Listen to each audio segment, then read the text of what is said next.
গন্ডাছড়ার ঘটনা মাথায় রেখে মোহনপুর মহকুমা পুলিশ প্রশাসন একাধিক ঘটনার অভিযুক্তদের মাত্র 11 ঘন্টার মধ্যেই জালে তুলতে সক্ষম হয়েছেন। শনিবার মোহনপুর মহকুমার অন্তর্গত একাধিক অপ্রীতিকর ঘটনার পরিপ্রেক্ষিতে রাতেই সংবাদ মাধ্যমের মুখোমুখি হন মোহনপুর মহকুমা পুলিশ আধিকারিক বিজয় সেন।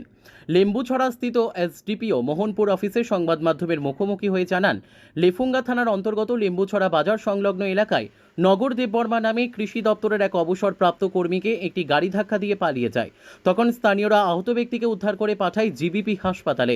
পরবর্তী সময়ে ঘাতক গাড়ি এবং চালককে গ্রেপ্তারের দাবিতে পথ অবরোধ করে বিক্ষোভ প্রদর্শন করে। পরে পুলিশের আশ্বাস ক্রমে পথ অবরোধ মুক্ত হয় এবং রাতেই TR061919 নম্বরের বোলেরো পিকআপ গাড়িটি এবং গাড়ির চালককে, যে নাকি নিজেই গাড়ির মালিক, তাকে খোয়াই জেলা সদর গনকি এলাকা থেকে গ্রেপ্তার করে মোহনপুর মহকুমা পুলিশ। অন্যদিকে জয়রাম মোদিপাড়া এলাকায় এক যুবকের নিজ ঘর থেকে মৃতদেহ উদ্ধারের ঘটনায় পরিবারের অভিযোগ ওঠে তাকে খুন করা হয়েছে। এই ঘটনাটিতেও দুজনকে আটক করে জোর জিজ্ঞাসাবাদ চালাচ্ছে পুলিশ। গোটা বিষয়ে বিশেষ তৎপরতার সঙ্গে তদন্ত শুরু করেছেন মোহনপুর মহকুমা পুলিশ আধিকারিক বিজয় সেনের তত্ত্বাবধানে লেফুঙ্গা থানার পুলিশ। জানা যায়, গতকাল রাতেই লেফুঙ্গা থানা এবং লেম্বুছড়া ফাঁড়ি পরিদর্শন করেন পশ্চিম ত্রিপুরা জেলা পুলিশ সুপার ডক্টর কিরণ কুমারকে অতিরিক্ত জেলা পুলিশ সুপার ধ্রুবনাথ। ঘটনাগুলি নিয়ে বিস্তারিত আলোচনা করেন সঠিক তদন্তক্রমে অভিযুক্তদের বিরুদ্ধে উপযুক্ত ব্যবস্থা গ্রহণ করার। এই ঘটনাগুলির পরিপ্রেক্ষিতে মোহনপুর মহকুমা পুলিশ আধিকারিক বিজয় সেন এই সময় সংবাদ মাধ্যমের হয়ে বলেন, পুলিশ অভিযুক্তদের আইনের আওতায় আনতে বিশেষ তৎপরতার সঙ্গে তদন্ত শুরু করে দিয়েছে।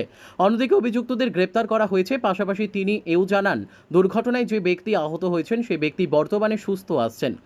পাশাপাশি যান দুর্ঘটনা সহ একাধিক বিষয়ে মোহনপুর মহকুমা পুলিশ প্রশাসনের তরফে এসডিপিও মোহনপুর বিজয় সেন মোহনপুর এলাকার শান্তি সম্প্রীতি বজায় রাখতে এবং যান দুর্ঘটনা এড়াতে সকলের সহযোগিতার আবেদন করেন।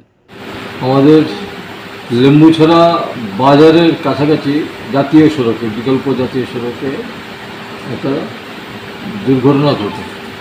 একটা বোলেরো গাড়ির সাথে একটা স্কুটির একটা সংঘর্ষ হয়। সংঘর্ষে নগর দেববর্মা নামে একজন লোক ইনজিউর্ড হয়। তাকে জীবিত পাঠানো হয়েছে সাথে সাথে, এবং সে এখনও আন্ডার ট্রিটমেন্টে আছে জীবিত। আর উক্ত ঘটনার পরপরই কিছু লোক রাস্তা অবরোধ করে, ন্যাশনাল হাইওয়েটা অবরোধ করে। তো যাই হোক, আমরা তাদের সাথে কথাবার্তা বলে আমরা রাস্তা অবরোধ মুক্ত করি।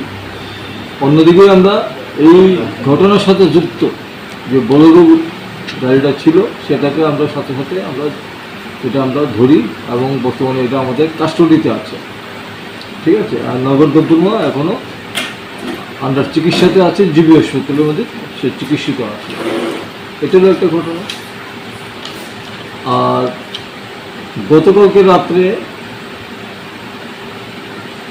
একটা বুদ্ধনগর খার্চি পূজা মেলা সেরে একটা ছেলে আইচুক দেববর্মা, সে তার নিজ বাড়ি জয়রাম মোদিপাড়াতে আসার সময় বুদ্ধনগর থানার আন্ডারে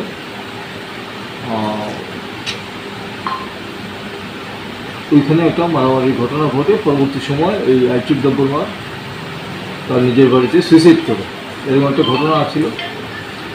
এই ঘটনার পরিপ্রেক্ষিতে আমরা একটা মামলা নিয়েছি, অস্বাভাবিক তদন্তের মামলা নিয়ে এটার সঠিক তদন্ত আমরা শুরু করেছি এবং পোস্টমর্টম এবং অন্যান্য আনুষঙ্গিক যা যা করা সেগুলি করে আমরা বডি হ্যান্ডওভার করে দিয়েছি।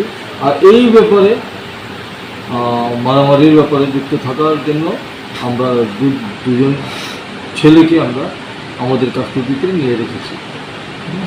এইগুলো আমার বক্তব্য। এখন এলাকার পরিস্থিতি শান্তিপূর্ণ আছে। যে দুজনকে আটক করা হয়েছে তাদের নাম কি? তাদের নাম হলো, একজনের নাম হলো সূর্য দেববর্মা, আর একজনের নাম হলো পরম Debbarma. Bureau report, news daily Bharat.